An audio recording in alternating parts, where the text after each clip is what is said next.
Welcome to At the Table with D. Monique. Pull up a chair, sit down, relax, and let's chat. Hello. Welcome back to At the Table with D. Monique. Here we have real conversations with real people sharing their real life story. Our guest today is someone I've been knowing for a while now. His name is Anthony Kennedy. Welcome to the table, Anthony. Welcome. Thank you. I say that's how we greet in the church. Welcome. Welcome once, welcome twice. Welcome. We welcome in the name of Jesus Christ. Amen. You ready for you Sunday? That's an easy speech. So, Lord have mercy. if this is your first time listening to this podcast, I want to tell you thank you for listening in. And if you have been listening for a while, thank you for coming back. I appreciate all the comments, the likes, the shares that you give me on like Facebook, Instagram, as well as YouTube.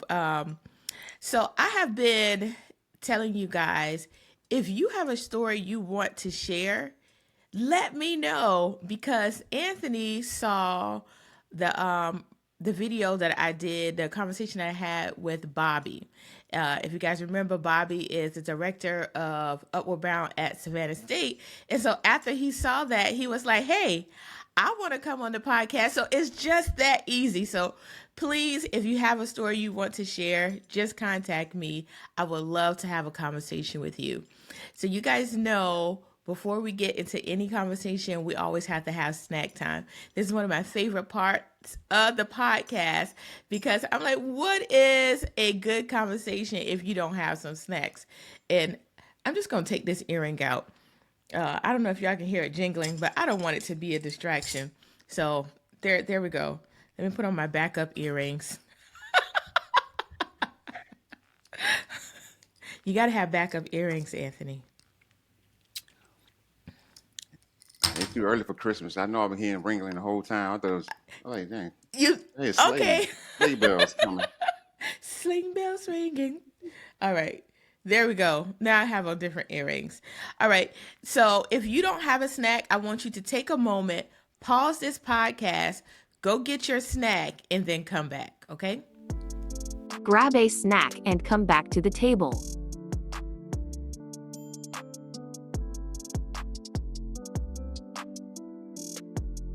Welcome back to the podcast.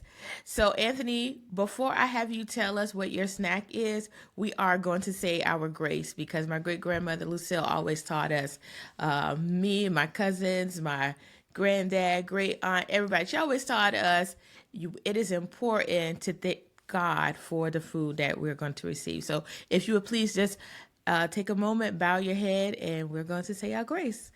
So, Heavenly Father, we thank you for this food that we're about to receive. We ask that you allow it to bring nourishment to our bodies. And Lord, we also ask that you allow this conversation to impact someone's life, whether it is something to uplift them, maybe it's to motivate them, whatever they need from this conversation, Lord, I ask you to provide it. We thank you for this and all other blessings in your Son, Jesus' name. Amen. Amen. Now Amen. I normally don't bow my head during grace because sometimes people be sneaking eating their food. Listen, if they eat their food, that got nothing to do with you. Make sure you do the right thing, right? But but I want to see the blessing coming. I don't want to have my eyes closed. It might be a blessing it might be a blessing right in the middle of the prayer. But by our eyes closed, we missed it. I thought it said he walked by faith, and you know what? You're right. Anthony, You're right. what's your snack? Hey, my snack. I got Doritos. I like it. Nacho cheese. All right, because Okay. it's not yours. It's mine. So if y'all can't tell already, Anthony is a comedian. Oh Lord have mercy. We'll put it right here. Anthony, that No. looks like one of those snack size. Do you buy the big box of potato chips? Do I have a moment to go? Because it's on the floor right here. I have just a moment. It's real quick. Can I pick it up? Yeah, go ahead. Okay, hold on.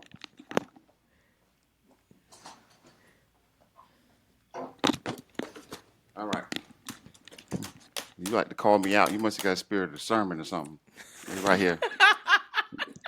All right. I I ate knew half it. of it. I don't know. You got a spirit of discernment. Let's I got find, the spirit of snackology. let's I find out know.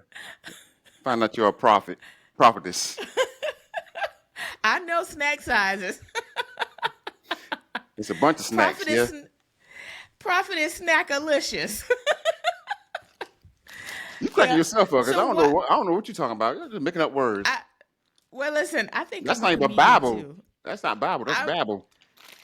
well, here's the thing. That's babble you speak. This is I am part of the new Bible. See, that's recorded history. We are now living in history. You, So why can't add to the Bible? Why can't have my own book? you're right. You're right. That's true. Yeah, That's true. right. That's true. Yeah, Because at the end of because the day, right, at the end of the day, I'm not gonna be with you at the gates. listen, Paul, John, Saul, all them. That's a long time ago. We are the new living transversion trans. What am I trying to What's say? that true? We are Who? the Who? new. You said all them deep words at the beginning and fumble on the easy words. That's We are crazy. the new That's all living. I'm We are the new saying. living Bible. We are the Yeah, we new. We are. got to record. We got to record our own testimonies. I know. I don't know. Look, I know. I would say this. You're right. That makes sense because I've been raised in religion, reading the King James Bible. The King James Bible make it seem like you can't read. It's like speaking broken English. Right. You ever read it? Thou, out, thou, we are. Man, I'm 10 years old. I can't read this. Right. So, You feel confused. I'm like, what these broken English? You're right. I like the New Living Translation. I call that the Joel Osteen Bible. It's like inspiration. It's real easy. You know what I'm saying? It's like inspirational kind of like you can understand it. Now Yeah, they got all yeah, kind of translation. They went back Bible 1866. Who want to read that translation? They got all kind of stuff out there. They got the Bible in the yeah. Grail. Well, listen, they need to have Grail or Braille. Br- Oh shoot! I had a Danielle moment. Everybody, you rubbing off on You me. gotta have it. You gotta have it in Braille too, because those among us who are visually impaired, right? They want to be able to read the Bible too. That's true. That's true. And not everybody that is visually impaired is blind. Hello, somebody. You can That's the have word there. eyes, but still not be able to see. Let me tell you one of the hard things to do, Danielle. When you speaking all this spiritual stuff, we need to stop. And you talking about impaired. Stop talking with your hands because there's deaf people watching this. You confusing them already. So stop talking with your hands because they might be thinking you talking one thing and your sign language doing another. Stop talking with your Okay, I hands. would keep my hand. They this. I'm excited. There you go again. So that means praise right here. Well, praise him. Praise him. Oh God. Anthony, why did you choose Doritos as your snack? Man, that's one of them childhood snacks, man. Growing up, I didn't get the good snacks. We get stuff. They even had a name on the bag. It was just a bag. No, I chose Doritos because I like the flavor. That ain't nothing deep. I like it. You see, I Okay. got a whole box of them. Yes. The So we ranch. eat on this Yeah. podcast. So feel free to open up your Doritos I ain't finna. and enjoy some. I will. I'm not even finna do that because I don't want you your whole podcast. You can't even edit me snacking and smacking. No, that's what we do on here. What you All got? right. What's your snack? Come on, my snack. Okay. So I just came it's been 4 days now. I've been back in country. I was out of the Oh, country. I had a chance to visit Costa Rica on holiday. get out of And here. so yes. And so I went to the store and I found these little snacks. It's an American snack that's similar to this. And once I show it to you, Anthony, you probably be able to help me figure it out. But these are called Lo Josefinas, and they're Mm, vanilla wafer cookie. I thought so. That look familiar. That Yeah, look when I familiar. show it to you, Yeah, but the it looks package look very like familiar. back in the day. They used to have them government cheese that come in the block. You trying to say La Josephina looks No, I'm government saying quality? at the first when you pulled it out, yeah, I remember those old school snaps right there. Yeah, I was like, what is but you that? know what? The Like you eating ones that cardboard. no, the ones that I remember, it had more of a like a filling in the middle. These Yeah. don't look like they have a filling in the middle, but I don't know. I'm going to try it out and let you guys know It's the how it first time tastes. eating So that? let's see. Oh First shoot. time. Here we go.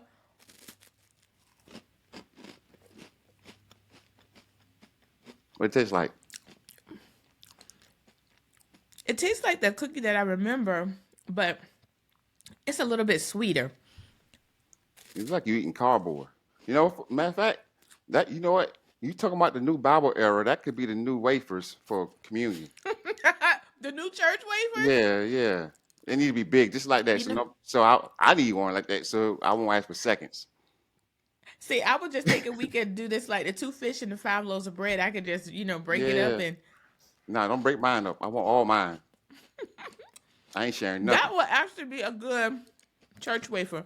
I don't know if your church has that grape juice and you have that, you might get a sugar rush for all of our um sisters and brothers in Christ who are diabetic.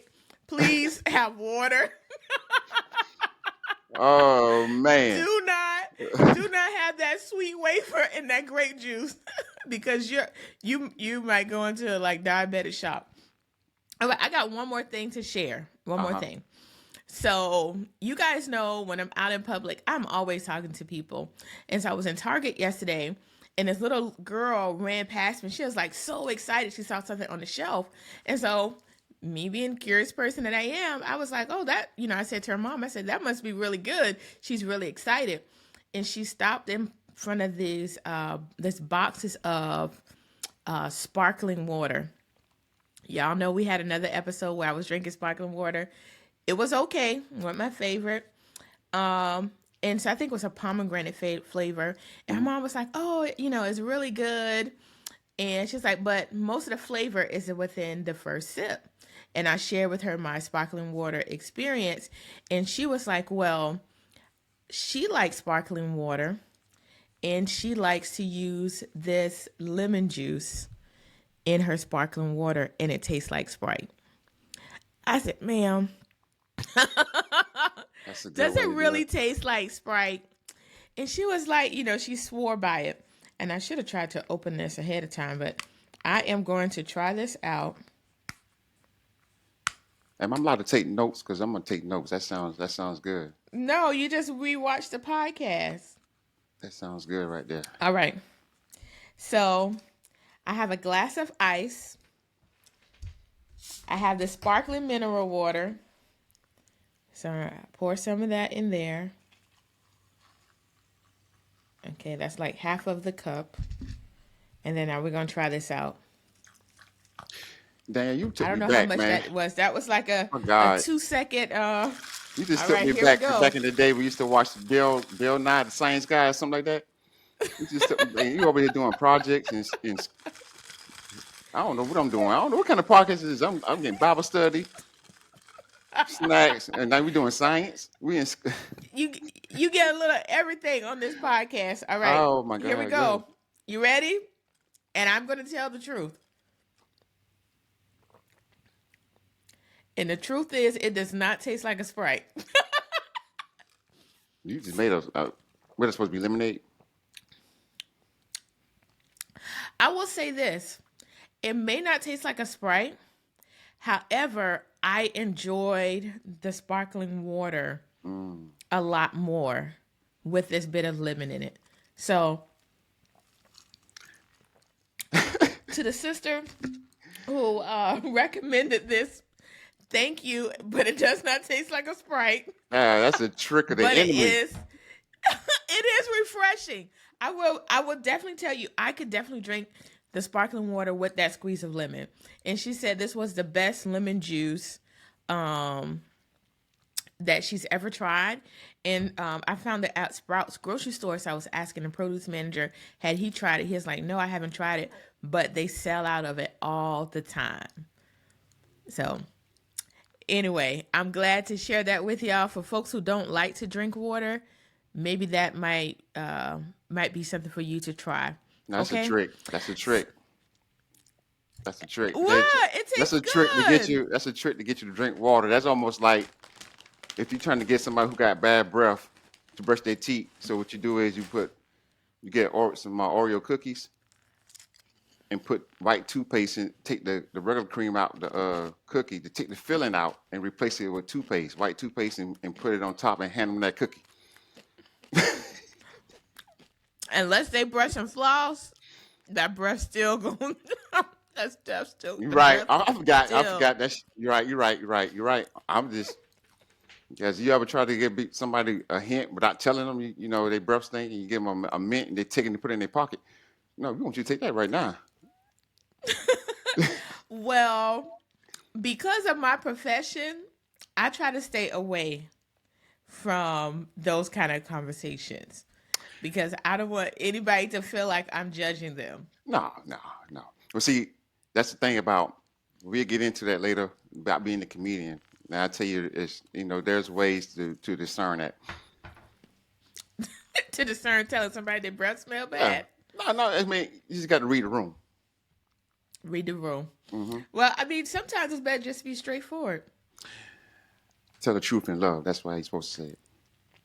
Like, listen, my brother, your breath is kicking.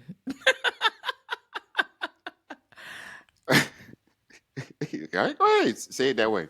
For you, it might be Yes. easy. Not for me. Well, for when I'm talking to my patients, um, I do try to be sensitive, right? Hmm. So I may say something to them like, listen, if you want, I tell them, I say, you have to floss and brush for two reasons. One, to keep your teeth. The other, to keep your friends, because nobody wants to be friends with the person who has foul smelling breath. That's That's facts. how that's how I say it to them. And they receive it. That's facts. Yeah.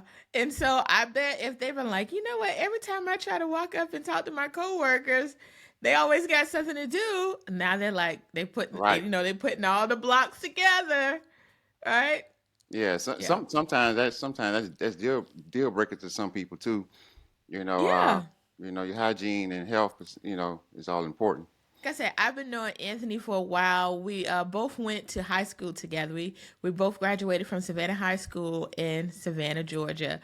And I've always known Anthony to be a musician.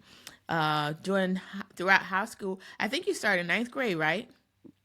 Lord have mercy. I got selective memory. I can't remember all that, baby. You call Yes, me an he old lady does. in church so He, much. no, I I said you don't. rub your legs like an old lady in church.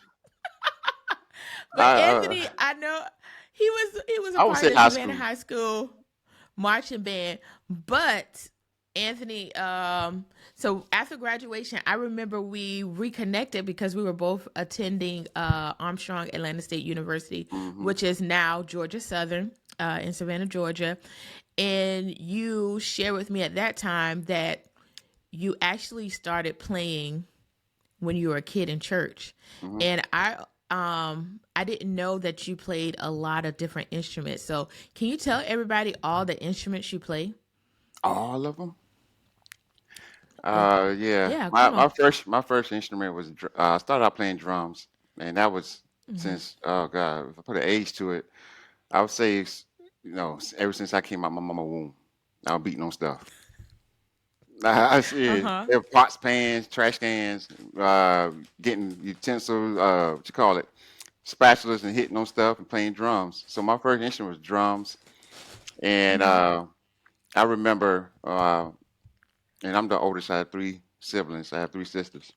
I remember at the time, my sister in fifth grade. That's when you really want to try out different things.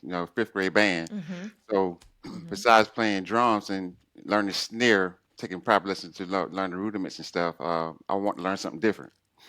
I thought that was boring to me playing drums, and so I ended up learning how to play the trombone. My mother put me Hmm. to my fifth grade band. I'm interested in playing the horn. So I ended up playing trombone in fifth grade band, trying out. I remember they used to do mouthpiece tests to see if you able to play the instrument.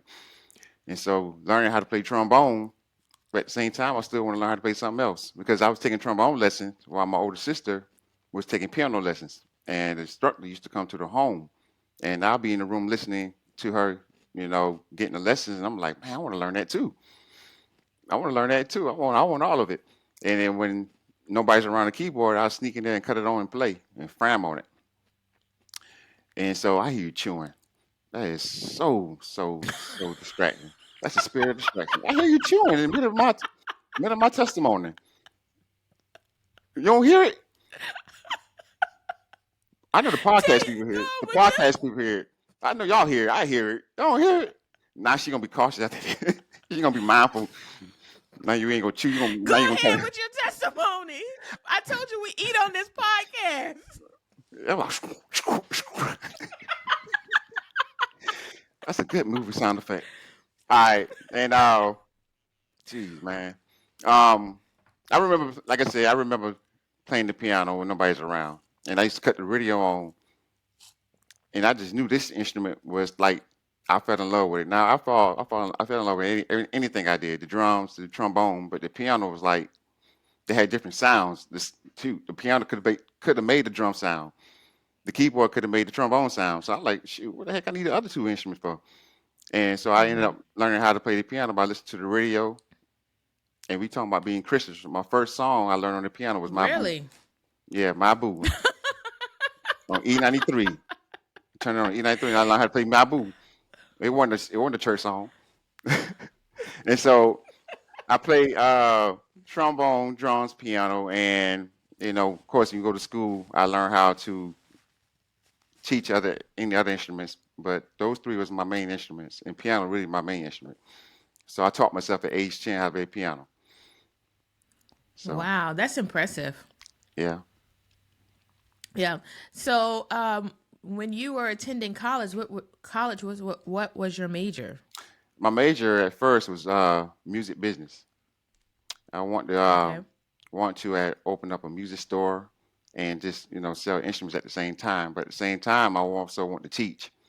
So I Hmm. switched it from music business to music education. And so that way I can get both best of the both worlds to be able to have the pathology, if I'm saying that right, to be able to understand every the background, the history of every instrument. So it's some people think, and I think some people who understood it took music appreciation in college. You know, it just you get to understand it like you have to listen to them. They call it boring classical music, and you got to interpret it and all that kind of stuff. But for me, it's more in depth because I took it seriously, and I believe I found out in my family.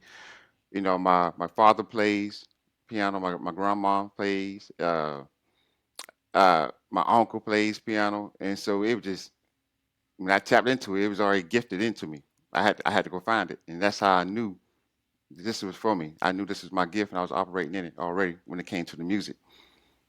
So Okay. So, I want to get back to the education part, but you have a daughter. How old is your daughter? she is 6 years old now.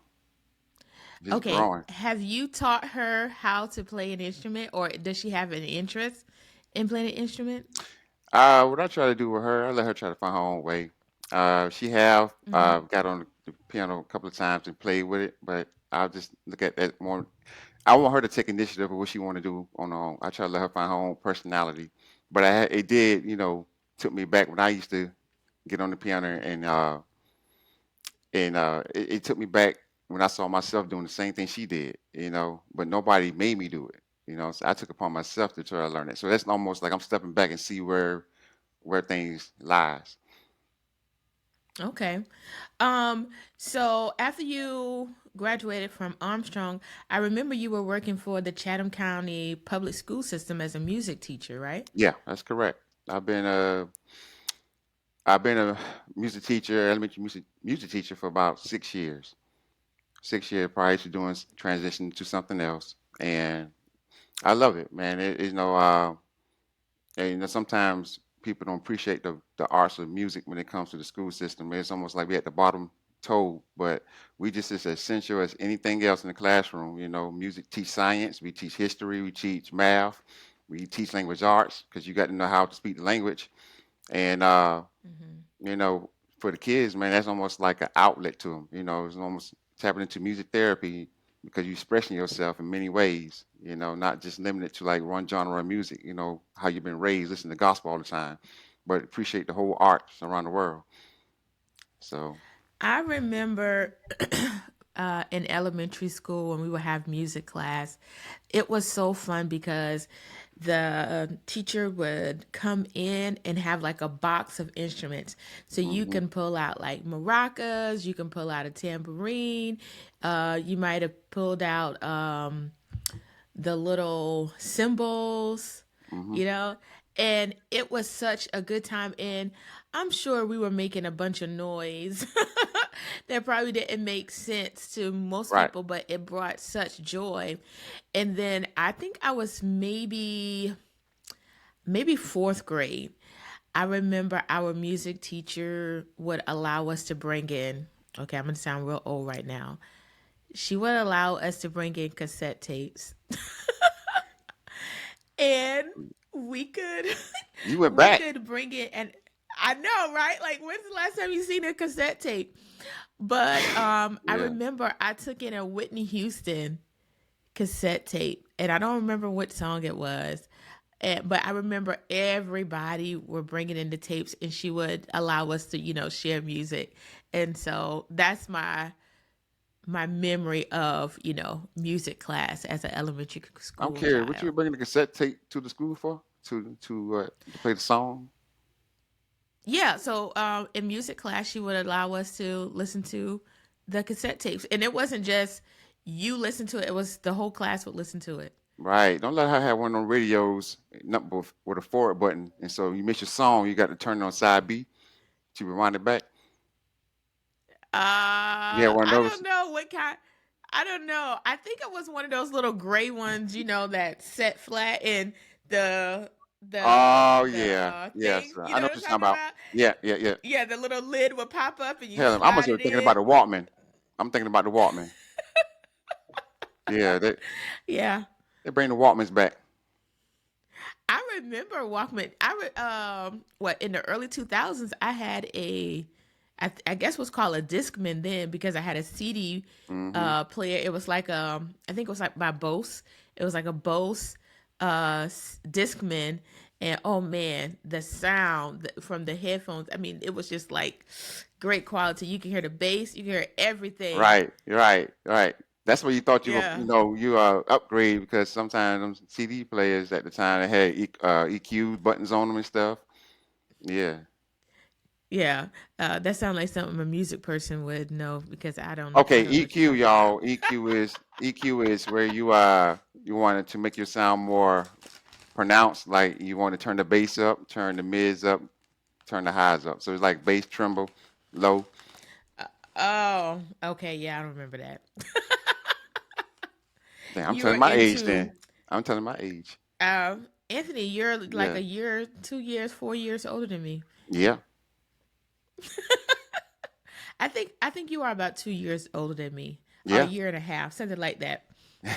But there's another memory I wanted to share about Anthony. So, like I said, we were going to Armstrong around 2010, hmm um, and I ran into Anthony uh, one particular week. But before I ran into him, a friend of mine by the name of Brenda Moore, I met her. Like I said, I talk to people all the time in public. So Brenda and I became friends because I used to shop at Ladies Foot Locker all the time. I would buy tennis shoes like they was going out of style. But this particular week, Brenda and Anthony invited me to go to their church. And it just so happened they both went to the same church, which is Overcoming by Faith. That's right. And I was like, you know what? If two people invited me to the same church, same week, don't know each other, I think it's meant for me to visit. And so I visited Overcoming by Faith, and I was like, yes, this is the church that I'm going to attend. And so while I was in Savannah, Georgia, That's why I attended Overcoming by Faith. And it was a really good Hmm. experience. I met a lot of great people. I learned a lot. And so I just wanted to share that memory. Oh man, that's awesome. Right now you took me back as I remember. You joined the church and you just you was part of everything. You was making the food, At cooking Overcoming by breakfast. Faith. Yeah, you were making breakfast. You were doing all things. Yeah, you know, one thing about you got to give too, Danielle. She cooks. Yeah, I remember. No, so, okay, Sheila, at first, I volunteered to be a greeter. And so I remember Sheila Hey, hold Bishop on came for a to me second. and Hold she on. was A like, lot of churches don't know what okay, greeters is. You know, I'm my roots Baptist, so we call them ushers. So I don't know where this greeting word come in from. You talking about the greeters like no, at Walmart? You talking about those type of people? no, ushers and greeters are different. Okay. So when you first walk into a church, the greeter is the person that's saying, "Good morning, welcome to the church." You know, whatever your church name is. We're happy that you're here today, right? And then the ushers are the people who sit you down. They take you to your seat. So ushers and greeters are two different people or Huh? positions. Yeah. Man, sound like a job, man. So, hey, I'm gonna apply for usher. It is a job. You I'm working for gonna, the I'm gonna do a Lord. greeter. I'm gonna be a greeter. Okay, what's the difference? We both speaking to people. We speaking to each other. Hey, all right. Well, you know what? I would say this traditionally in most Yeah, churches, like you say, you grew up Baptist, yeah, ushers and greeters were the same. So yes, you are right, Anthony. Ushers and greeters yeah. both same position. The only But difference I is I did not have to wear that white nurse uniform and those nurse shoes. don't get me started on the garments. Don't get me started because you said we went to Armstrong, we graduated, right? We could have been preachers because we had preacher robes on as well. Hey, that's our new Don't- ministry. don't- yeah, nobody Yeah. wait. But long story short, Sheila Bishop asked me at that time, she was like, "Do you like to cook?" And I was like, "Yeah, I like to cook." I said, "But not what y'all cook. I don't want to cook eggs and sausage and things and grits." And so it was like maybe a year later, she asked me again. And she's like, "I was hesitant to ask you because a year ago you told me you don't like to cook these things, but we could use your help." Hmm. And so honestly, I end up really enjoying being a part of the courtesy crew. So not only did we cook breakfast, but other members of the courtesy crew, they would cook like the college age dinner, which Anthony was always in there eating. Uh, for making the food for I like the was the men's test taker. football. I was the test taker. Just make sure everything's good. Not too hot, not too cold, not too spicy. Whatever, Anthony. They didn't need you to tell, but Anthony, let me tell you, Anthony was always in there eating. What was your favorite college age meal? Shout out to Barnes. I love them chicken fingers. Oh my goodness. That and the ribs. And I also want to, Hmm. shout out to Pastor Ricky Temple and Diane Temple because before I met you, Danielle, those two Hmm. in the church gave me an opportunity to continue to as an African American young man to further my education because I had been a time I want to give up and I wouldn't be sitting here. I want for them to push me and saw something in me I ain't saw in myself at that time when I met them. So that time you saw me at Armstrong, they was the Hmm. one that kept partaking in my life to continue my education because it been a moment where I didn't want to. So well, for those two faithful people in the church behind them in their ministry, I wouldn't Hmm. been sitting here today, and you wouldn't have been involved either. So that's why I was sharing that good news to you. 'Cause they are good folks, and their whole ministry is good. So Wow, you are not the first person to say that. yeah, Um, I actually had the Jacksons. I don't know if your episode is going to be before or after theirs, okay, but the Jacksons were on here and they had that same testimony. yeah. That's that. Yeah, so See, that that's shows that they're consistent. mm-hmm. That's what Yeah. legacy about. You know what I'm saying? What people gonna remember you by what you do. Some people think legacy is about money, but it's about what your name and everything stand behind, what people remember you by the most. And so that kind of stuff if that's consistent across the board they're doing with everybody else. That's the love they have. They'll give us. Yeah. So, Anthony, you actually played for the church. Not only Overcome by Faith, but you played for some other churches. Can you tell Oh us man, about that?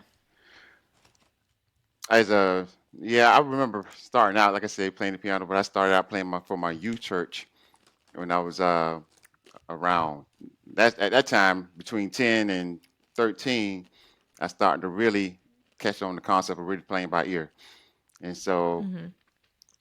like I said, my father played, so watching him sit behind him or going with him on many numerous occasions, I'm sitting by the musician, just watching their professionalism, how they play, how they pick up songs, how they follow, how they Mm-hmm. flow, and it was kind of like it was I'm modeling it. I'm seeing everything they do, and so I was able to take all the stuff and people who I encountered when it came to the musician world and be able to play for numerous ministries. I don't play for every denomination I could think of, and it's in uh, playing for Overcome by Faith was just another one church that I had the experience to grow and build a musicianship community, especially with the musician staff there.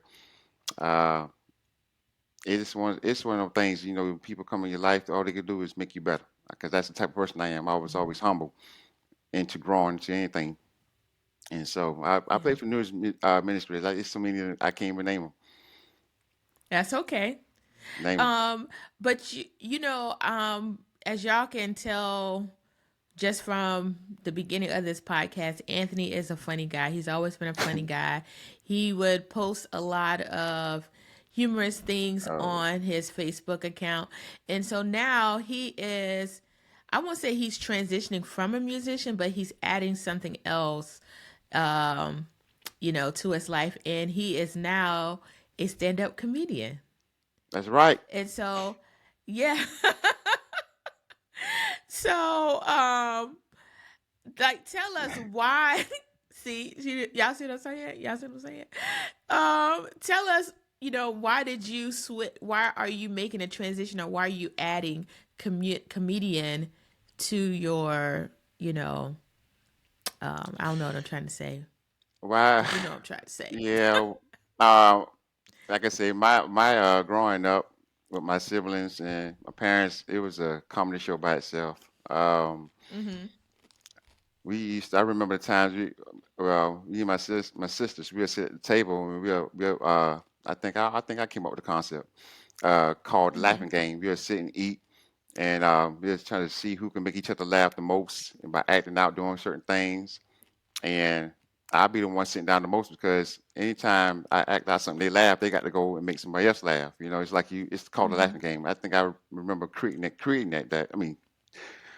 creating that moment in the atmosphere for me and my sisters. And it was like there was times where I had them cracking in the back of my mind, like, man, I can do. I'm like I'm making people laugh by just imitating people. And Mm-hmm. it was a side that I tapped in on myself, going to church, making people laugh, pointing out stuff.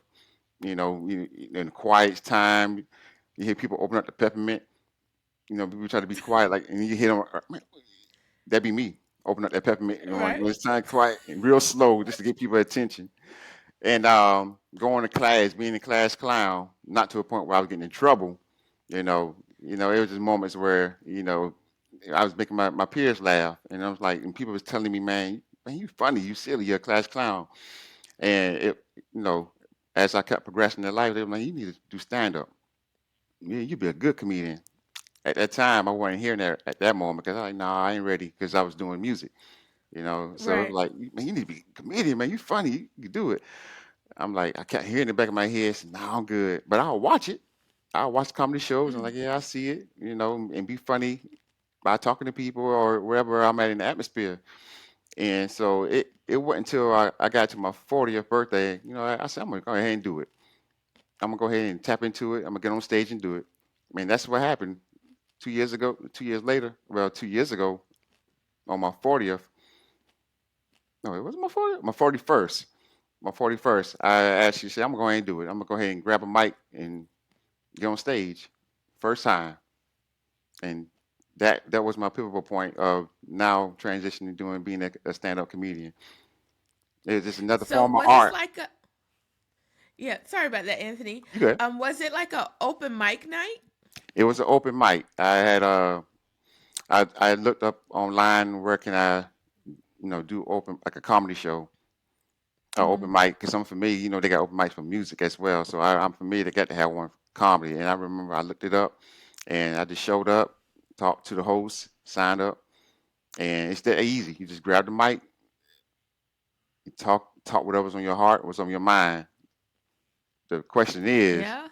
there's people staring at you, Mm-hmm. and then you're in the room because this is a comedy open mic with full of comedians who's on different experience levels. So it's like all that was playing back in my head, all that. But I want to do it because it was, I believe, for me, it's like another vice. It's like therapy to me, just to get it out. Mm-hmm. That's cool. How long did were you on stage? You get 3 to 5 minutes to tell jokes, and it go Okay. by fast. And for a first time person, it's a long time. Yeah, I can only imagine because you're sitting Yeah. there in a room. These people came here for a comedy show, so hmm they're looking up at you like, make us laugh. I tell you this, it's a difference to be, naturally funny in your own way to talk to people like you having a conversation, we talking. But it's a whole nother thing when you grab a microphone and you get a bunch of people looking at you to make people laugh. So it's a difference, you know what I mean? So it's just like you have to, it's kind of like you have to have it's a gift. Do you remember what you talked about that night? Yeah, I remember talking about Walmart.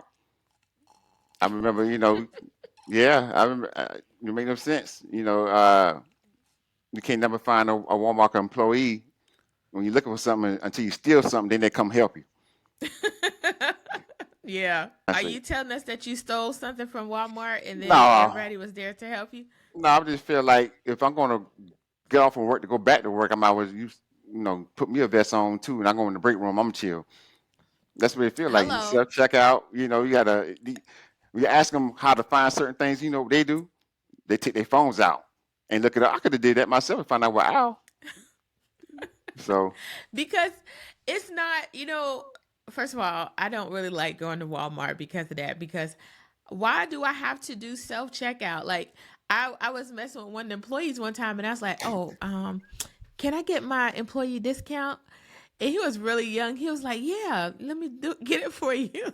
oh yeah, And I he asked me a question. I don't know if he asked me like my employee number or something. I was like, no, since y'all making me work to check out, I should get an employee discount. And I thought I was pretty funny with that joke, but he was hey, he was so serious. you are. I put it this way because people was complaining before that Walmart used to be 24 hours, but then at the same time, they didn't have self checkouts at the time. They had 15 registers, 2 cashiers, and a Mm-hmm. line long. Mm-hmm. Remember those? So I kind of think for the registers now, because they used to be the complaint. Man, it's always a long line. 15, 28 registers and 2 cashiers here. Me, $1 billion company. Well, it's still the same thing. It's all those self checkout registers, but it's still two Oh cashiers. yeah, don't. I can break that down. Certain cashiers take cash. Certain kiosks, whatever, take debit cards. Yeah, Yeah, yeah. I don't that's one like of the it, things but I talked hey, about. Yeah, that's one of the things I talked yeah. about, and now even talked, and I just talked about most times. I try to keep it relevant about what's going on in my life. That's funny. Mm-hmm. Like I talked about my daughter too as well on that first set. How she's a genius. We actually talk. She be telling me jokes. I'm like, where you get the joke from? And she, Popsicle sticks. oh yeah, I like. She said she wanted McDonald's. I said, well, if you can spell McDonald's, we'll go. And her reply was, well, let's go to KFC. Yeah. She didn't even try to spell it. Yeah, I got 3 letters I'm gonna give Right. you. So, That's funny. yeah. Do you have a stage name, Anthony? Nah, my stage name is Anthony Kennedy. I am who I am. Okay. Okay. Um, I remember when we were talking before, the recording, you told me that you had a mentor. Who is your mentor? Yeah, there's that's funny because after I did that first set, man, I knew at the time I Mm-hmm. knew of a family friend that's actually a professional comedian. His name is uh, Mm-hmm. if you look him up on even Facebook or Instagram or even YouTube, Kenny Williams. He's from out of New York. He got a Mm-hmm. comedy. He got his own, I think, business called Dark Chocolate Comedy. And I remember I had his phone number uh, personally, and I sent him a clip of my set and said, "Man, I'm thinking I want to pursue this. I'm gonna tap into it. I just need you to tell me what you see." And he literally, and I'm getting him a commercial break on here. He actually coached comedians. Literally, he been in the game so long. He Escalade. If you look him up, he been on uh, what that thing Ricky Smiley used to be on back then on BET. Comic View. Oh, Comic. Comic View. He been Yes. on Comic View. He done touched the stage with many comedians that you could think of. And for him to give me feedback on his busy schedule and say, I'm gonna take you under my wings to he does comedy workshops. I invested into it and I'm learning the game still and it's more to comedy than making people laugh. I thought it was just making people laugh. It's more to it. It's a lot to it. Really? Oh yeah, it's business side to it. It's all kind of stuff. It's presentations, cadence, rhythm. It's like doing theater, he says. It's like doing and I remember that theater. If you got their attention, Mm-hmm. that's half of the battle because you're not gonna make everybody laugh, but you got their attention. Yeah. That's do you know the comedian George Wallace? Mm-hmm. Yeah. Yeah, like he Yeah. always talks about, whether you gonna laugh or not. I already got paid for my show. Right. Right. That's how it All is. right. Yeah. They're sitting in the seat. They're already there. So, so you have a mentor, and so with it under being under his like tutelage, what kind of shows are you booking now? Well, I consider myself I consider myself try to be more clean than anything. For me, because Mm-hmm. that's my personality. No Mm-hmm. offense against the guys who's doing other avenues. Every now and then I slip in a little a word out the commandment. Every now and then I curse, Yeah. put it that way. Uh-huh. But not at you. It's just more being expressive. You know what I'm saying? Uh-huh. I'm considered. I I think my approach opened more doors for me as far as in keeping it clean. I did a hair show in the middle of a mall one time. I got booked for that. I was like, you for real? People walking and stuff. And I literally I did a hair. I got booked because it was so clean that somebody saw my Uh-huh. that somebody was in the audience during the one of the time I performed it, and they said, "Hey, you don't mind doing a hair show?" I like a hair show. What you want me to do? I want you to host and do a little set between it in the middle of the mall. You know how busy the mall is. Mhm. That was Right. like I think that was my biggest audience there, the mall. Like literally, it's by the food court and Yeah. everything. I like, oh snap! And so that kind of thing opened doors for me at that moment. And then I did comedy competitions, with other comedians Yeah. of different. I'm talking about vets and stuff. And so it's experience. I'm literally, man. I'm still soaking it in. So you just said something that stood out to me because you said they wanted you to host and do comedy. And if we think about a lot of Mm-hmm. shows, especially like award shows, Mm-hmm. who are the hosts? Comedians. That's what I'm trying to tell you. That's why Yeah. when I took that I mean, workshop, man, he told me. He said, do you not look at the award shows? I said, yeah. hmm It's mostly us. Like he said, us. He mean comedians. He said because hmm we it's a gift. We they want us. You want to engage people to keep watching. You want people to engage and enjoy the show. And that's how. hmm Yeah, you're right. You spot on with that. It's comedians. They Yeah. host. And then, a lot of folks think about just the comedians that they see on stage, but there are comedians like Dion Cole.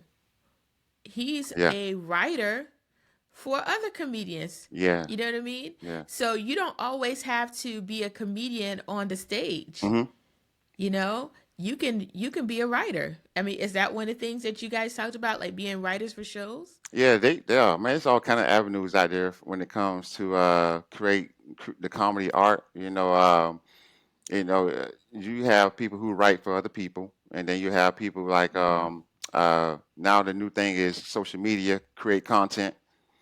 Like Mm-hmm. videos and stuff for comedians. To get content across the social media platforms. And so it's people behind the scenes is actually comedians. They killing it. There's guys I watch the DC Young Fly. They have writers. Sometimes you're not saying he could write, but they have people behind the scenes that does that. Mm-hmm. Producers.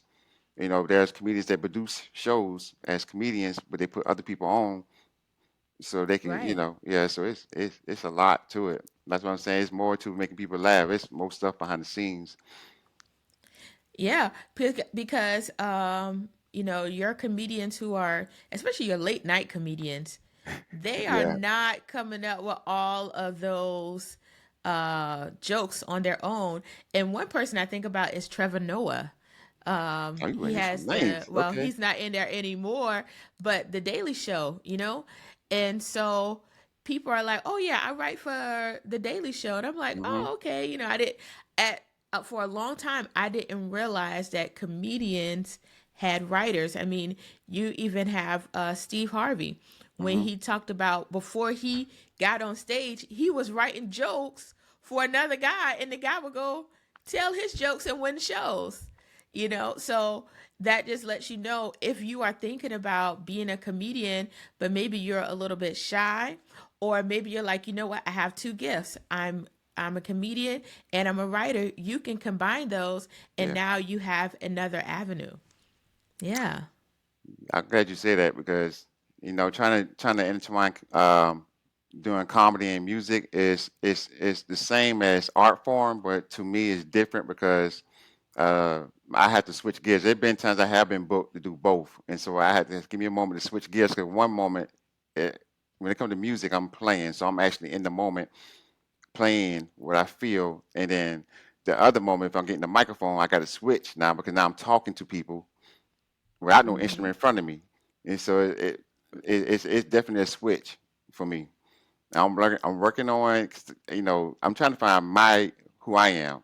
They telling me Right. you could Jamie Foxx because he can play insane and crack jokes. I said, well, that's not me. So I'm considered as an interactive comedian. I like to Right. act out. I like to act out my jokes. That's Right. why that's why I like to look up to comedians like them high energy comedians like Tony Roberts, comedian Mm-hmm. Sean Jones. If I ain't heard them, those jokers, they hold time to get on stage. I like, dang, they got ADHD. They don't keep. I'm talking about high energy. I'm talking about high energy. And no offense, there are comedians who can talk calm and kill the game. Brian Davis is another comedian who just real calm and kill a show. And there's some Yeah. powerful female comedians too as well. I came across, man, we talented. And so I'm Yes. soaking it all in. I'm learning. So, I don't think we have shows like Comic View or to my knowledge like Def Comedy Jam, but those are some shows that I used to love to watch. So, where are comedians like yourself showcasing your talents? Most times, if you're not getting, like I say, it's social media really. That's how you get Yeah. discovered. You got to, create content, and it's like almost like Hmm. I didn't tap into it. I said that's what I had to do to get people to notice me. Well, see, that's what I'm saying. By taking the workshop, he said you have to find a way to market yourself and do like Hmm. clips or something. Small clips. Record Hmm. yourself, put your best clips out there, and let people, go from there, cipher from there. So most of the time, it's social media, it's technology now. That's how you market yourself. What are Yeah. some ways that you've been marketing yourself? Are you on like Facebook, Instagram, TikTok? Where are you at? Yes, I'm in the house right now. Yeah. Tell us tell Oh. us where you're posting some of your All right, content. YouTube. YouTube. You can find my content on YouTube. You can find my content on Instagram and Facebook. Okay. So, one of the things that I think about for comedians is because of social media, you're kind of giving away a lot of your material, right? And Hmm. so when you go on the road, like I remember like older comedians, they could use the same material for a year Hmm. and nobody would know about it. But now with social media, because you have to, grab your audience attention, Hmm. you're sharing a lot of that content. So um, is that a concern for you, or when you talk to other comedians, is that a concern for them? Now, um, the only thing, no jokes are safe. No writing is safe because what happened is nobody can tell it better than you. So they can duplicate it, but nobody can tell you. Like I am me. I can't be uh Tony Rock or Will Kenny out of Mm-hmm. Rings. They can tell it better than me. Even though if I use their joke, they're the originators, and people know that. And so they're like, I Yeah. heard that before, but it ain't funny because he ain't saying it right. But let the person who, Yeah. like Ricky Smiley said, that's his thing. He originated. So yeah, there's a lot of duplicates. Yeah. Yeah, so yeah, people use your jokes, and you can't copyright the jokes and stuff, man. Ain't nothing you can do about that. But just tell it your version. Nobody can tell it better than you. Yeah. That's the thing. Well, do you ever feel like, oh man, I may run out of content, like things to talk about because you're sharing so much already? Like, are you still using those same jokes when people come to see you? That's a great question. Uh, the secret to the game is whatever's getting you paid and getting you booked, don't change it. I Yeah. mean, because people, yeah, this comedians been telling jokes, the same jokes for years. But they were tweaking it along the way, but they're selling out Yeah. arenas selling the same thing, and it get booked. You, So you gotta like that's the reason we're doing the open mics because you work out uh-huh. stuff that's going to stick. You take out, rewrite.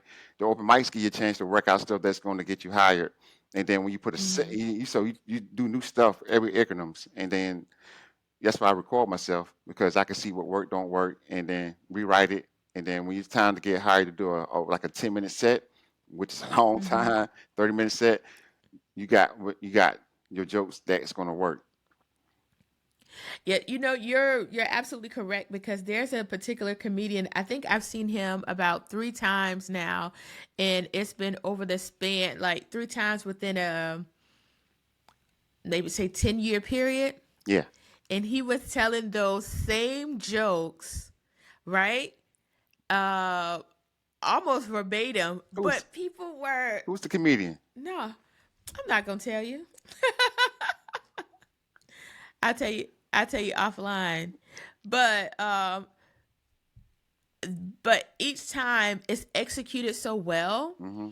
that I can laugh at it like it's my first time hearing it. All right, so I ain't gonna get deep.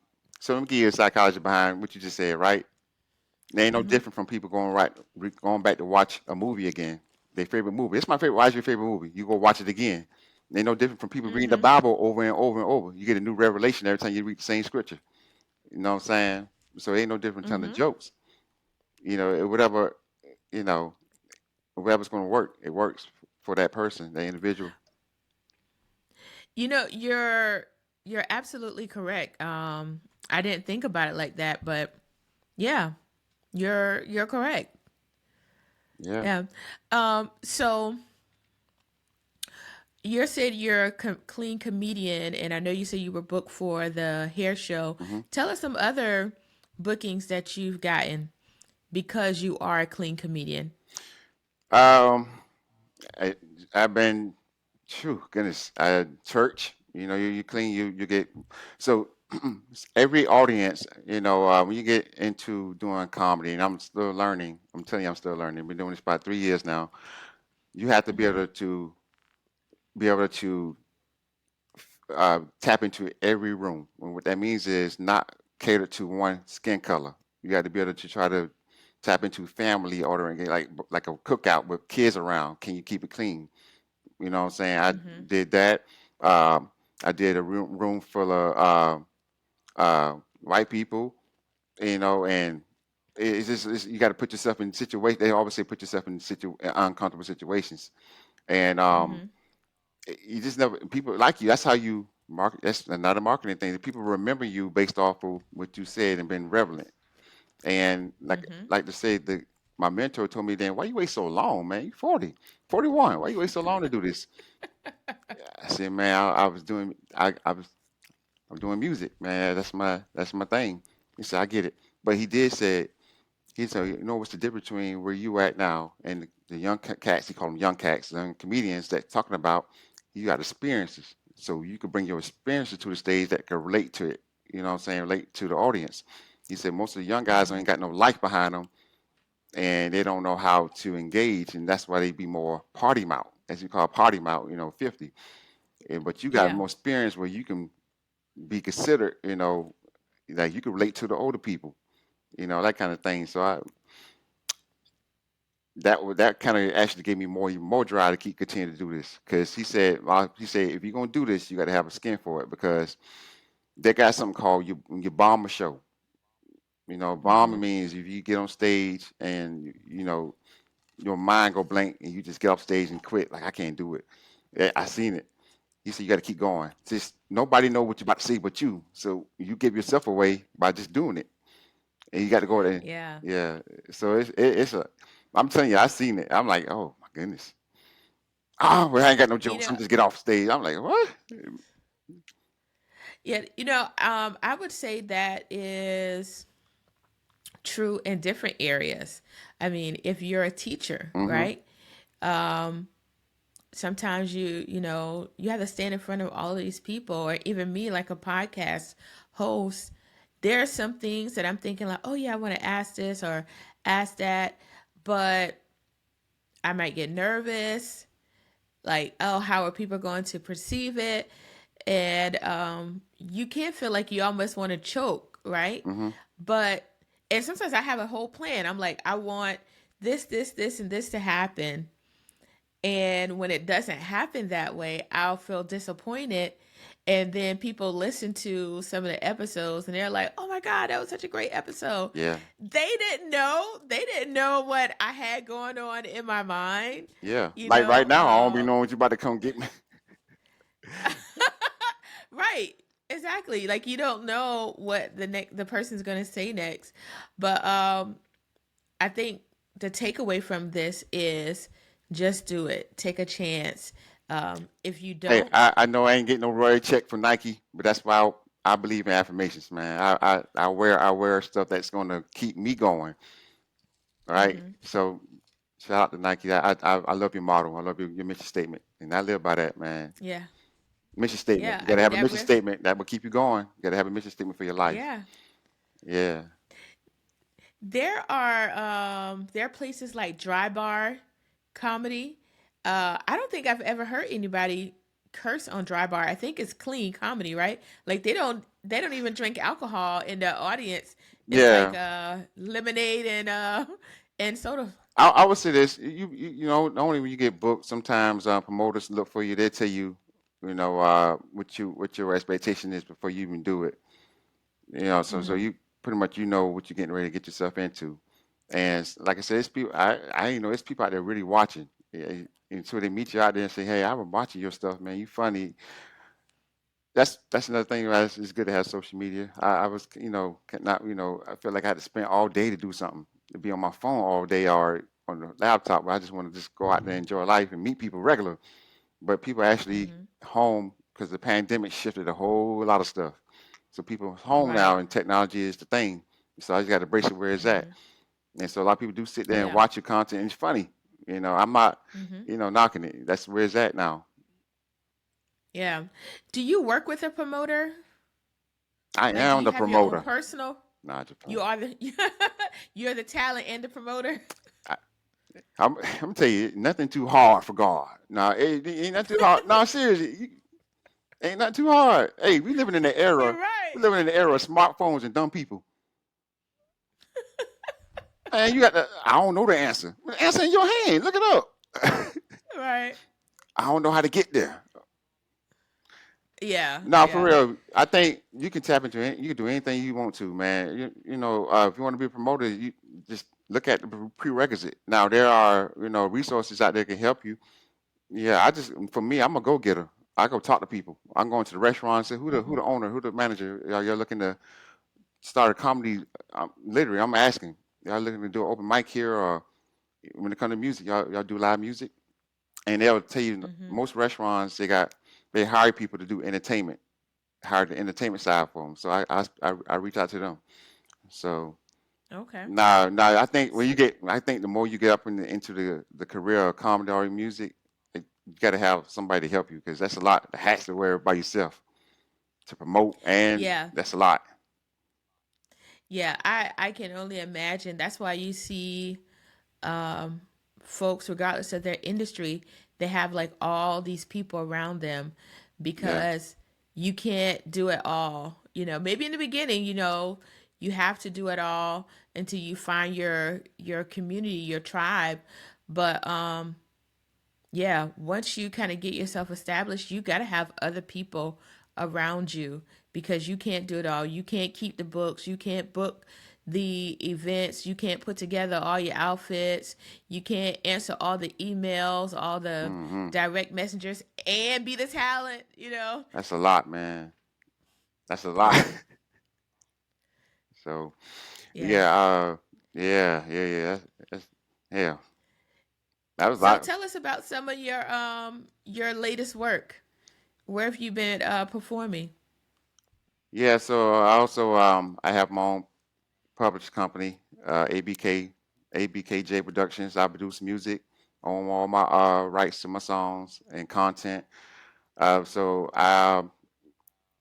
I just released a little comedy moment segment of my transitional years doing comedy about last early this month. So if you Okay. looking to see some of my content, it's all on streaming platforms. Just look me up, Anthony Kennedy Jr. on Amazon Music, everywhere. Deezer's are everywhere. You know what I'm saying? You'll Con- see. So I've been producing music while still doing comedy, right? So it's just how to find a balance. yeah. Well, congratulations on your new project. I got many projects, numerous. I keep it going. I ain't stopping until I die. I ain't, yeah, I'm keep Yeah. doing it. Yeah. So are you what's your primary source of income? Like I know you do music, you do comedy. Do you work for yourself in another entity or do you work Yes. for someone? So because you heard about my education, I taught school. I always been Mhm. known to be a leader. Anything that required me to be in front of people, besides the Mhm. music industry and entertainment, I'm a manager. I believe in customer service and stuff. I'm just born to be a leader, and so I've been a manager. I'm a manager for because of the company's sake for a distribution company. So Okay. that's what I do, and I believe in. I just like to give back to people, man. And besides doing that, I intertwine comedy by talk to my associates. So let me ask you, are you at work cracking jokes? Like are you distracting your Sometimes, coworkers telling yeah, yeah. Sometimes. It depends on the moment. It depends on the day. But at Uh-huh. times I try to, that's just people skills for me. Make people want to Yeah. come back to work. So yeah, I do it. Build their morales. Okay. Well, I think that's cool, and that's important when you working with other people to have good morale. So I think every once in a while you do need some comedy. You know, We need laughter. we People need to do laugh. laughter, joy, Yeah, all that laugh, man. because yeah, because oh man, I've been around some people and you're like, why you so sour? Like, why you so upset with life? Uh, Don't you know that there is someone who did not rise? God touched you and he allowed you to rise. yeah, Like, just in that, you should have joy, yeah. you know? Yeah, so That's what I'm saying. Like I you don't, got to, people wake up in the morning saying good morning with an attitude. I'm like, well, dang, you said good morning, didn't you? Hey, wake up. okay. Good morning. There Okay. was yeah, there was a situation where this person would say good morning to me and it was so aggressive. I was like, they can keep their good morning because it is not pleasant. It's like good morning. I'm like, you can keep that because Yeah. it does not sound genuine. Don't say something just to say, oh, I said it. You know Mm-hmm. how like when you're little, people would our parents would teach us whenever you walk in a room, you're supposed to say hello to everyone, Yeah. right? And that's like you walking in and you say, hey everybody. That's one thing. And if you walk in, hey, like which That- you might as well had not said anything. That's just one of them like unconscious moments when people just going through the motion. And Yeah, sometimes, like yeah, that's a whole nother podcast there. yeah. Well, I want to say this. I remember one time somebody told me, um, it's too early for all that. Mm. It's too early to be happy. No, it's too early for you to be so grumpy. I'm glad you said that because I do have a track out there called "Find Your Happy Place." Really? Yeah, I do. Yep, it's called "Find Your Happy Place," and it tells you, man, you can't control. You can only control what you can control. You can't control other people speaking to you. You can just. Yeah. I'm gonna continue to find my peace, my happy place. That's my Yeah. first. That was my first ever project called Peaceology, with no words, no lyrics, just a string piece where it can sound like you just kind of like meditating. You want to feel what's going on. You feeling yourself through whatever's going through, and so that Mhm. was my first project. It's called Peaceology. I didn't want no words at the time. I just wanted to play it. And I remember going to Yeah. the studio because sometimes time is money. You in the studio waste time. You spent $400, kept starting over, kept starting over. No, I told when I booked studio that day, I just said I just Mhm. need to get it out. I had the engineer. Every time I got done, he just put the keyboard out, press record. I stopped playing, no rehearse. I just played whatever I felt. He in the corner like, and do you need to take a take? I don't want no take. I'm good. He was shocked. Where that come from? I said, Yeah. I want to get it out. Yeah. So let me ask you, so you have your recorded comedy. Do you ever take some of your music and play it in the background? Yes, yes, I do. Sometimes there are moments where they ask, "Hey, the DJ is open to you. If you want to open the song when you come out." Then there's times where you don't. So most of the open mics, they hardly no DJ. You just the host, and you come out there with nothing. And so I remember doing a comedy zone in Greensville. There were moments like that. Mm-hmm. Like so, most of the time you do open mics, they are not comedy settings. They are like restaurants and bars and lounges outside, like I said, the mall. You know what I'm saying? So Yeah. it's not atmosphere where people just sitting there really focus on you. It's all kind of stuff, TV going on, waitress walking around. So you still have to be able to capture that audience at the same time. But when you do a comedy setting, like the Comedy Zone I did, that's when you get to have an intro music. And I did have a set where I had my own music and I come out to it and I crack jokes on it. So I try to market that at the same time while doing comedy. So I'm still working on how to do that better. Okay. Um, I think that's really cool that you're using your music to come out to. Hmm. Um, Whenever I go to comedy shows, the comedians always have some type of merchandise that they are selling. There's one comedian who says you could pay $20 to take a picture with me, or you could pay $20 to buy this T-shirt, and I'll take a picture with you. But regardless, you're gonna pay this $20, right? I think I know who you're And talking about. so, Yeah. do you have merchandise that you sell after your shows yet? No, mostly I try to advertise most of the music.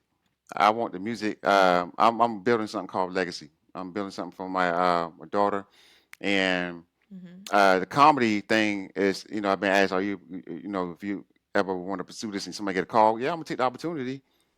I'm gonna take the Mm-hmm. opportunity if I get a call to do a show or a movie out of it, right? Yeah, I'm gonna take the opportunity. You give and make room, but I'm Yeah. not pursuing it as a far as in career real wise, like emphasizing that because in the comedy you have to continue to work at it because it ain't like you can just stop working and do comedy. You got to people got to know who you are. That's how it works. It's like they Yeah. don't know who you is. Who are you? And so yeah, I'm dead serious. Like, who are you? And if you knew going to a new setting, they're gonna put you first. Yeah. Yeah. Tell us like one of your most memorable comedy experiences. Shoot, my most memorable comedy experience, I think, when I did a open mic at a bar and grill, and they had people like a heckler. They call it heckling. People talk to you, interrupting your jokes and Mhm. stuff. And I wasn't prepared for that, but because most things they call that's another thing when you write jokes. Some people are scripted to their jokes. Instead of just being who you really are, and because you try to memorize them jokes, it ain't gonna come out. You could write, but you got to know it. And so it'd be moments like, because you're so scripted, people in the audience really gonna say you boo and all that kind of stuff, or interrupt your joke. Mhm.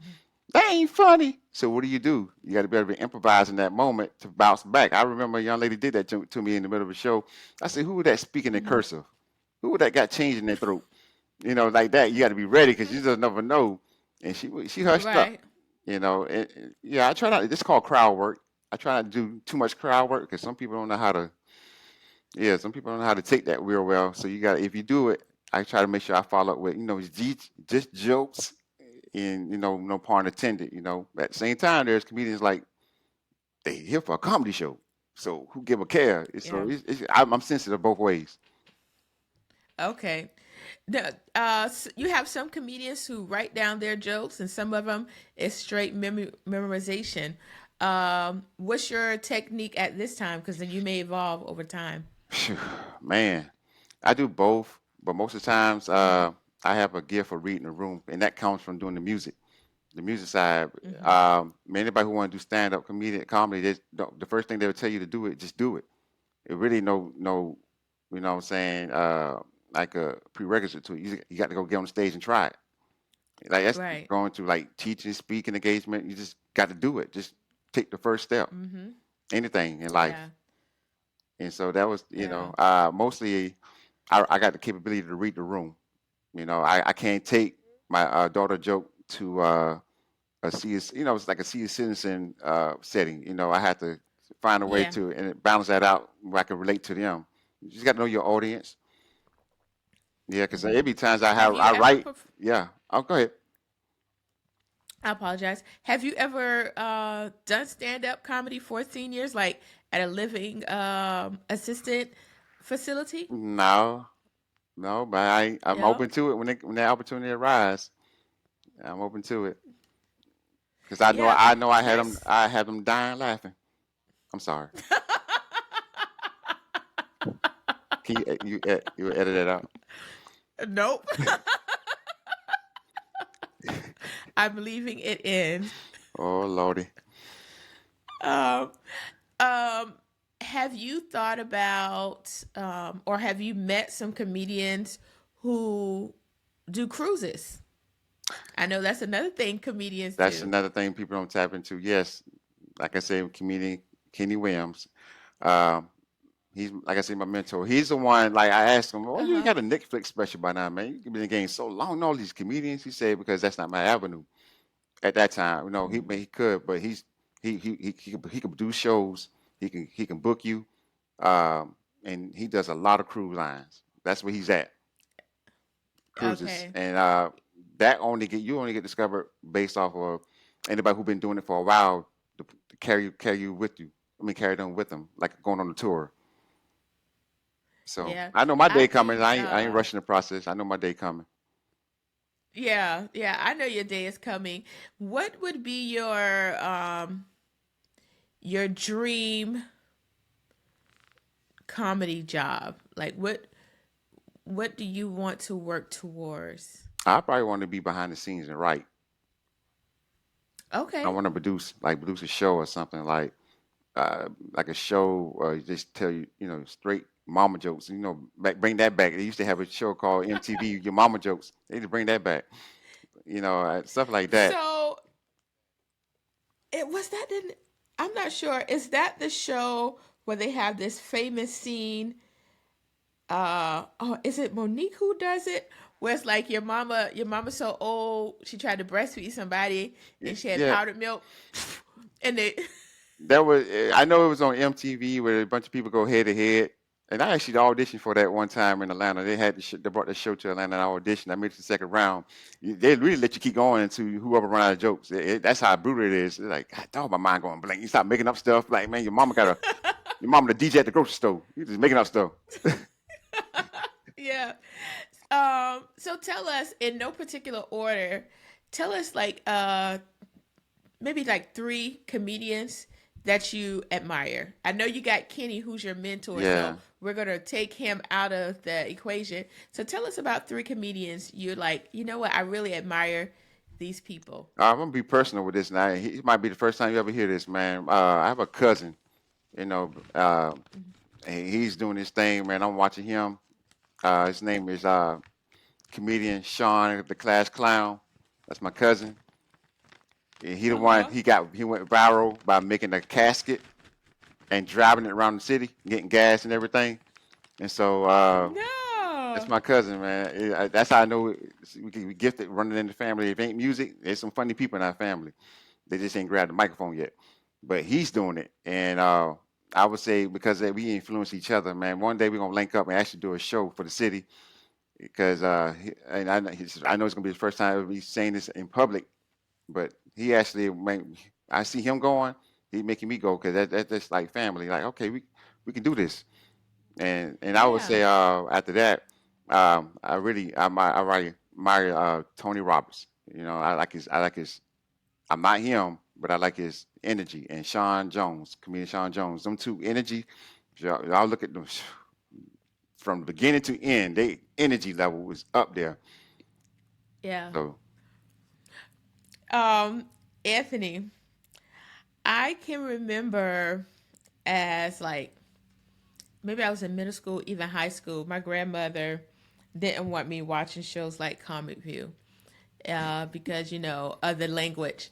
But I've always had a love for comedy, and it wasn't that I was listening to it for the curse words. But man, I remember it was such a joy watching all those old school comedians. Like, so share with us, like, what was one of your favorite comedy shows? It doesn't even have to be like actually comedy show. It may mhm. be a television show that was funny. Like, what was your favorite as a kid, or even now? Oh shoot, so many coming to my head right now. Um, Well, name I, a I'm, few. You know what I mean? I might, so it might be telling my age, but it was an old school. It's two old school movies with a bunch of comedians was in it at one time. Can you imagine shooting that Uh movie? huh. A bunch of comedians like Harlem Nights, all them old Oh school yeah, comedians, and then you got Life, yeah, movie Life with Eddie Murphy, Martin. Boy, you can imagine them had to do retakes. yes. Those two movies, And like, Bernie Mac. gosh, man, those two movies right there, like, okay, yeah, those that was it's inspiration in itself to see all the comedians, in one Mm-hmm. room doing shooting a movie. I know they had to retake it all the time because they can't stop laughing. Right. Imagine that, and trust And me, you know, it happens. Like the comedy tours, y'all, we go to comedy shows. They don't know what they behind the scenes before they get on stage. They cracking jokes on each other in the green room. They ain't there talking about each other the whole time before they get on oh, stage. I can That's only funny. imagine. Yeah, and that I think that kind of pumps you up What? as well, right? Yeah, Yeah. yeah. Yeah, because you're getting ready for the audience, but now because you had this moment backstage with your friends, Hmm. you come out on the stage, you're happy, you like, y'all won't believe this. Um, is there any particular comedian you would like to work with? Oh shoot,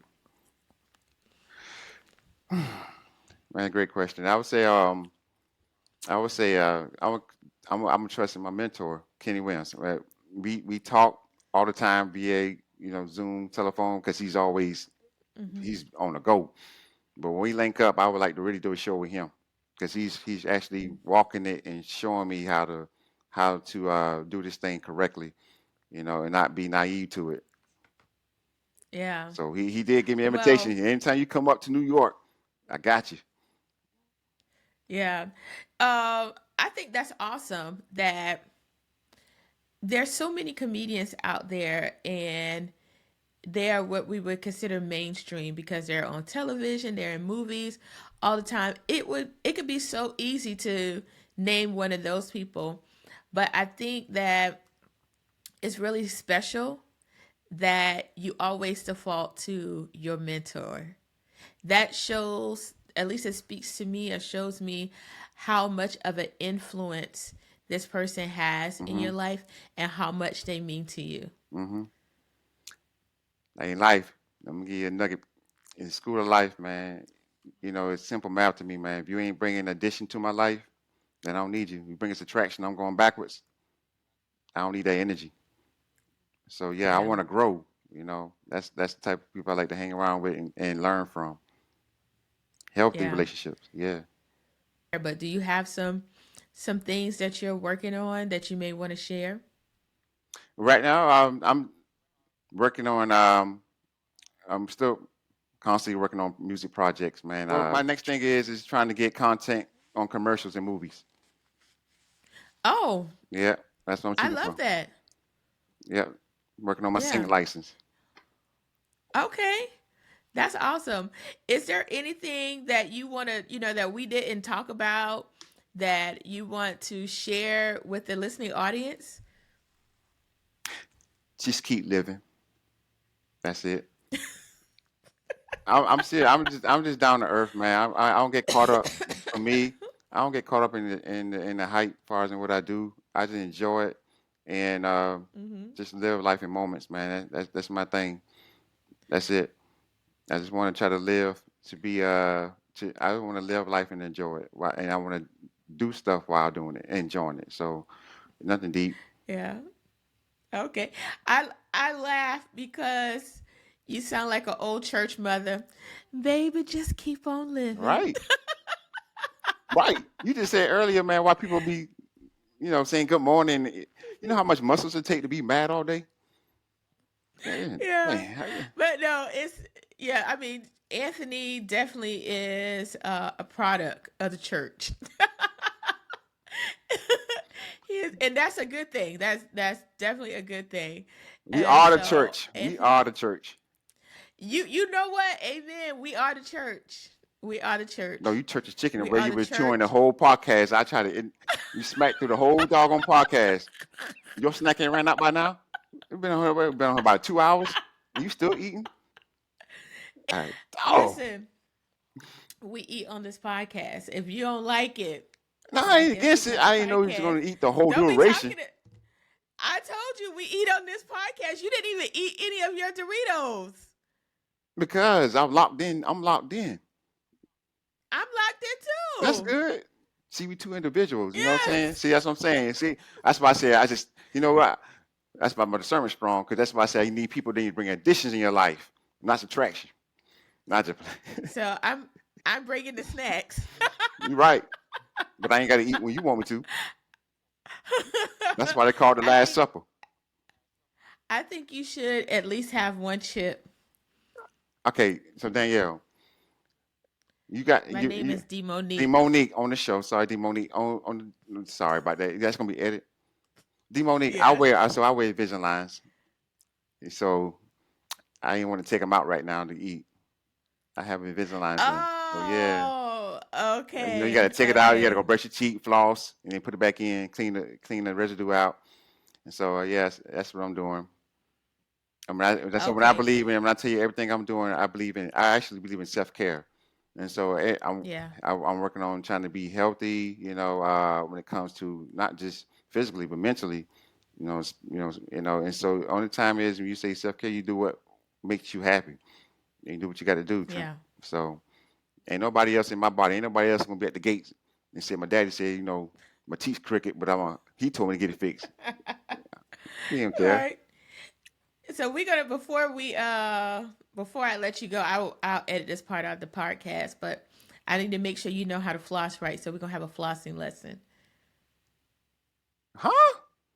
That ain't in the deal. When we I'm when about to, we end the I'm about to when run. we end the podcast I'm about to. offline, we're going to have a flossing lesson because when you have Invisalign, you have to make sure that things are really clean. And so I don't want you to come out of your braces.